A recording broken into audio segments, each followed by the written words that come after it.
Je venais d'accueillir le diable dans ma maison et avec un grand sourire de surcroît. Bonjour tout le monde, je suis Staël et je vous raconte la suite de mon histoire et vous comprendrez qui est le diable.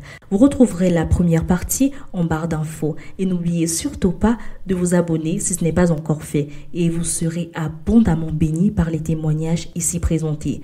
Que Dieu vous bénisse. Winnie nous avait raccompagnés, Jason et moi.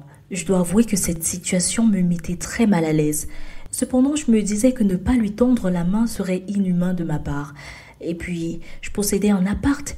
C'était assez pour avoir de l'espace et démontrer de la générosité que j'avais apprise de mes parents. Ils avaient un sens de l'hospitalité qui n'avait pas d'égal. Tout le monde se sentait toujours à la maison chez nous. J'étais donc prête à faire de même pour Jason.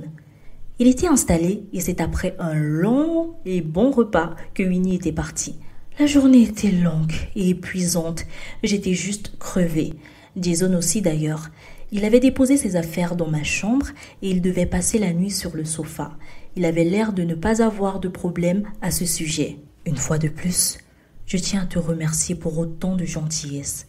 Je n'y suis pas habituée.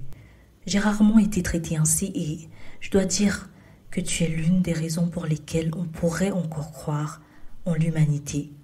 Oh, Jason, mais je t'ai dit qu'il n'y a pas de quoi. Vraiment, c'est rien. Ça me fait plaisir. Dès que possible, nous irons te chercher une chambre. Bon, c'est pas tout, mais j'ai un examen à passer demain et je dois me reposer. Passe une excellente nuit, Jason.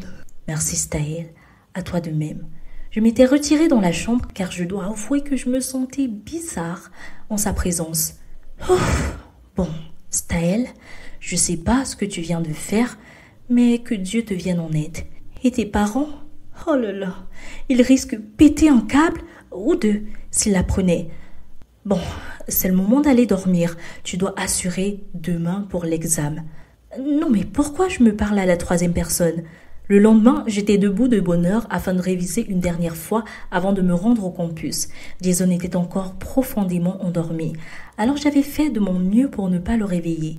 J'avais également préparé le petit déjeuner avant de partir. J'aimais bien arriver au campus très tôt avant tout le monde. Ça me donnait le temps de respirer et de prendre la température avant de commencer ma journée. J'aimais profiter de ce grand espace vide. Voir le campus ainsi me donnait de comprendre que ce n'est pas l'enfer. Les choses sont simples, tout comme les études. Et puis, peu importe à quel point c'est difficile, c'est toujours possible de s'en sortir. J'en profitais avant qu'il ne se remplisse d'étudiants qui montent et descendent, donnant souvent le tournis. Alors, c'était comment? Un peu compliqué, mais je pense que je me suis très bien débrouillée. Les résultats nous le diront. Mais non, Jeannette l'école, je parle pas des examens, mais de ta nuit avec Jason. Winnie! Bon, de ta nuit en compagnie de Jason. Il ronfle, il a été courtois. Raconte! Doucement, Winnie. Bon, si tu veux tout savoir, la nuit était très paisible. Il dort dans le sofa. C'est tout? Oui, qu'est-ce que tu voulais savoir d'autre? Bah, quand je parlais de tout, je m'attendais à un peu plus de détails quand même. Désolée de te décevoir, ce matin, nous n'avons même pas parlé. Il dormait encore et je voulais pas le réveiller.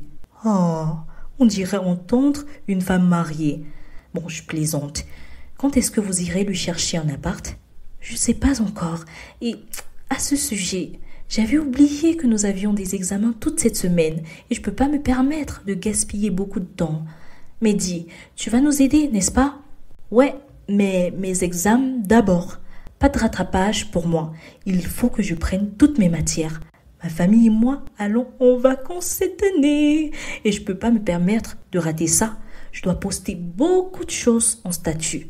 Ok, dans ce cas, on se focalise sur les examens et le week-end, on va à la chasse à la chambre. D'accord, pas de problème. Mais cela voudrait dire que tu passeras plusieurs jours avec Jason. Ouais, il semble bien. Ça me fait penser. Et tes parents dans tout ça, tu les as informés? Non, pas encore. C'est compliqué. C'est la raison pour laquelle nous devons nous dépêcher de lui trouver une chambre après quoi, ni vu, ni connu. En plus, j'ai déjà 18 ans et j'ai une certaine liberté. Ou pas. Ok, Madame Liberté, c'est pas tout, mais j'ai vraiment faim. Tu viens? On va manger? On va chez moi s'il te plaît, j'ai envie de faire à manger. Et tu sais, Jason doit...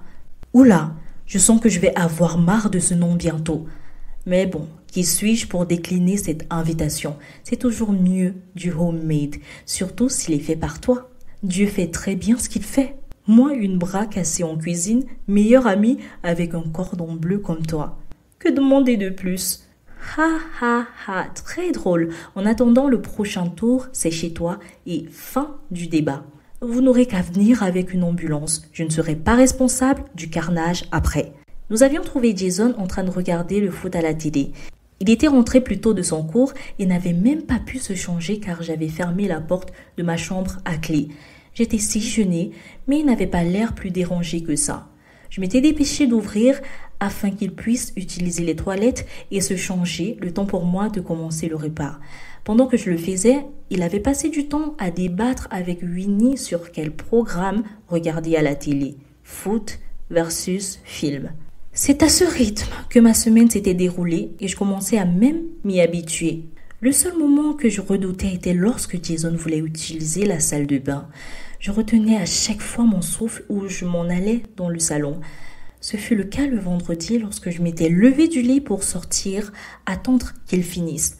Il m'avait subitement saisi par le bras et m'avait regardé dans les yeux. Je ne mords pas, tu sais. Oui, je sais, j'ai jamais dit ça. Alors pourquoi tu me fuis?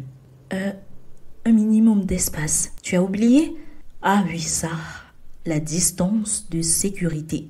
Si seulement cette distance avait été respectée.